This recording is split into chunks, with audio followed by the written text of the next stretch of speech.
Good morning student, my self Rekha, assistant professor of geography, कन्या महाविद्यालय Kharkhoda. Today और topic is types of rural settlement and it's pattern. जो ग्रामीण जो बस्तियां होती छोटे आकार की मानवीय बस्तियां होती हैं, जिनके जो निवासी हैं वो जंगल है, ज़मीन है, जल पर मेहनत करके अपनी आजीविका कमाते हैं। ऐसी बस्तियां जिनकी ज़्यादातर जनसंख्या प्राथमिक कार्यों में लगी रहती है ग्रामीण बस्तियां कहलाती हैं। एम.एफ. फर्सन के अनुसार कि ग्रामीण बस्तियों से अभिप्राय उस बस्ती से है जिनके निवासी अपने जीवन यापन के लिए भूमि विदोहन पर निर्भर रहते हैं और जिनके अधिकांश जो निवासी हैं वो कृषि कार्यों में लगे रहते हैं। कृषि कार्यों के अतिरिक्त ये जो है खनन है, वानिकी है, मछली पालन है, लकड़ी काटने जैसी प्राथमिक क्रियाएं भी करते हैं। टाइप्स ऑफ रूरल सेटलमेंट है जिसमें एकाकी या प्रकीर्ण जो बस्तियाँ हैं, इन बस्तियों में जो 2 या 3 घर होते हैं और ऐसी बस्तियां जो है जहां पर विरल जनसंख्या, जहां पर कम जनसंख्या पाई जाती है, जैसे अनुपजाऊ मैदान है, दलदली भूमि है, मरुस्थलीय भूमि है, वहां पर इन बस्तियों का विकास होता है। इनमें जो खेतों का आकार है वो बड़ा होता है और जो किसान है वो अपने कृषि यंत्र, पशुओं और नौकरों के साथ खेत में बने आवास पर ही रहते हैं। इन जो घरों को या तो कोई खाली भूमि या जो कृषि भूमि है वो अलग करती है। जो हमारी सघन बस्तियां हैं ये जो नदी घाटियां और जो समतल उपजाऊ मैदान है वहाँ पर इस प्रकार ये जो बस्तियां पाई जाती हैं। इन बस्तियों में जो मकानों की जो संख्या है वो ज़्यादा होती है और जो मकान है वो प्राय आसपास रहते हैं और जो यहाँ पर जो खेतों का आकार है वो छोटा होता है। इन बस्तियों में जो रहने का स्थान कम और जो गलियाँ हैं वो भी तंग होती हैं। जो अर्ध सघन जो बस्तियाँ वे बस्तियाँ होती हैं जो पूरी तरह से सहत जो सघन बस्तियाँ वो नहीं बनी हैं। इन बस्तियों का विकास या तो जो सघन बस्तियों के बढ़ने से या जो अप्रवासी लोग जो मुख्य रूप से कृषक मजदूर होते हैं उनके बसने के कारण होता है। इन बस्तियों का विकास कई बार जो जातीय भेदभाव उसके कारण भी हो जाता है। जब अर्ध सघन बस्तियों का आकार बड़ा हो जाता है तो सघन बस्तियों में परिवर्तित हो जाती हैं। जो हमारी हैमलेट्स जो सेटलमेंट है, जो पूर्वा बस्तियां हैं, इनको पल्ली बस्तियां भी कहते हैं। ये छोटी छोटी बस्तियां होती हैं जिनमें घरों का एक छोटा सा समूह या व्यक्तिगत घर होते हैं जो मुख्य बस्ती के विभिन्न भागों में बिखरे हुए होते हैं। बिखरे हुए घर होने के कारण जो इनमें बस्तियों में गलियों और जो अन्य मार्ग हैं, सड़क मार्ग, उनका अभाव रहता है। पैटर्न्स ऑफ रूरल सेटलमेंट है, जो बस्तियों के जो प्रतिरूप हैं वो या तो जो संस्कृति है या जो हमारी जो ग्रामीण क्षेत्र हैं उनके पर्यावरण के अनुसार निर्धारित होते हैं। जो हमारा सबसे पहले रेखीय प्रतिरूप है, रेखीय प्रतिरूप का निर्माण इसको डोरी प्रतिरूप या रिबन प्रतिरूप भी कहते हैं। ये ऐसे गांव अधिकतर किसी सड़क के किनारे, दोनों किनारों पर, या कोई नदी या नहर के किनारों पर, या फिर जैसे रेल के जो किनारे हैं उन पर इस प्रकार की जो ग्रामीण जो बस्तियां हैं उनका विकास होता है। इन बस्तियों की जो पंक्तियां प्राय एक से अधिक होती हैं और गांव की जो अधिकांश दुकानें वो मुख्य पंक्ति में स्थित होती हैं।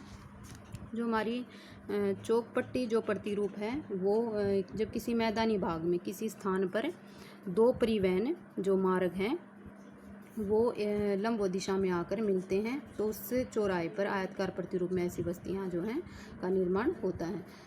ये जो गलियां हैं एक दूसरे के समानांतर होती हैं और आपस में लंबवत कोण पर मिलती हैं। ऐसे गांव के प्रतिरूप को हम चौकपट्टी प्रतिरूप कहते हैं। जो हमारा आयतकार जो प्रतिरूप है इसका आकृति है वो आयत जैसी होती है।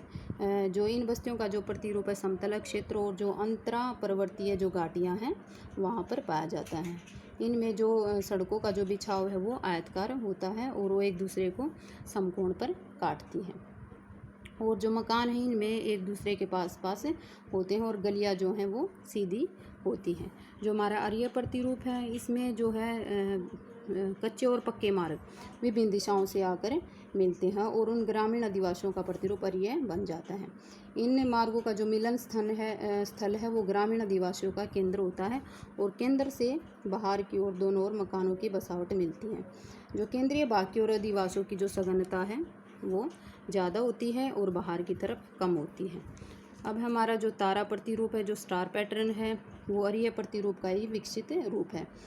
अरीय जो प्रतिरूप है उसमें जो मकानों की जो सघनता है वो सेंटर पॉइंट पे ज़्यादा थी, लेकिन जो स्टार प्रतिरूप है उसमें जो मकानों की सघनता है वो बाहर की तरफ भी पाई जाती है।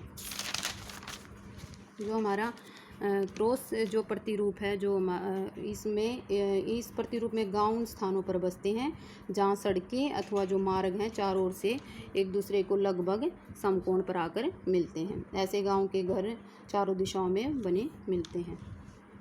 अब हमारा जो है त्रिभुजाकार प्रतिरूप है, यह जहाँ ग्रामीण बस्तियों दो नदियों के संगम स्थान पर स्थापित हो जाती हैं। ऐसी दशाओं में जो ग्रामीण बस्तियों का बाहर की ओर प्रसार दोनों नदियों और उनके मिलन बिंदु द्वारा प्रतिबंधित कर दिया जाता है, जिसके कारण जो ग्रामीण अधिवास दोनों नदियों के जो मध्य भूमि है उस पर विकसित हो जाते हैं। इसके अलावा जब किसी स्थल पर तीनों ओर से सड़क मार्ग आकर मिलते हैं तो भी इस प्रकार की जो है पैटर्न जो है बस्तियों का वो मिलता है। जो हमारा सर्कुलर जो पैटर्न है, जो गोलाकार प्रतिरूप है, वो किसी भी झील या तालाब के चारों तरफ विकसित हो जाता है।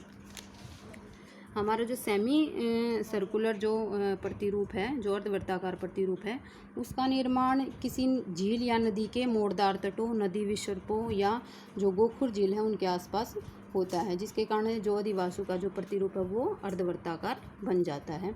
इस प्रकार का जो मुख्य जो रूप है वो गंगा है, यमुना है, गोमती है, कोसी आदि नदियों के किनारों पर देखने को मिलता है। फिर हमारा है जो तीरनुमा है, जो एरो हेड जो प्रतिरूप है, उसका निर्माण जो का है अंतरीप के सिरों पर या जो नदी के नुकीले मोड़ों पर होता है। इस प्रकार के ग्रामीण अधिवास आगे भूमि के संकरे होने के कारण संकरे होते हैं और जो बाहर की तरफ इनकी चौड़ाई जो वो बढ़ती जाती है। जो हमारा निहारिका जो प्रतिरूप है, इसमें ऐसे गांव में जो सड़कें हैं वो वर्तीय आकार में होती हैं और बस्ती के केंद्र पर आकर जो मिल जाती हैं। ये बस्तियां हैं जो सामान्य रूप से छोटे आकार की होती हैं और जो इनका विकास या तो जो गांव का जो मुखिया होता है, जमींदार होता है, उसके पास होता है या जो किसी धार्मिक स्थल के चारों ओर होता है। जो इस प्रकार की जो बस्तियां हैं वो हिमाचल प्रदेश हैं, उत्तराखंड हैं, वहाँ पर इस प्रकार की जो बस्तियां वो मिलती हैं। अब हमारी हैं जो सीढ़ीनुमा जो प्रतिरूप है, ऐसे इस प्रकार का जो प्रतिरूप है बस्तियों का प्रतिरूप है वो लगभग ज़्यादातर जो पहाड़ी जो ढलानों पर पाया जाता है। पहाड़ी ढलानों को सीढ़ीनुमा काट कर उन्हें कृषि योग्य बनाया जाता है और जो किसान है वो इन सीढ़ीनुमा खेतों में ही घर बनाकर रहते हैं। तो इस प्रकार की जो आकृति वो पहाड़ी क्षेत्रों पर मिलती है।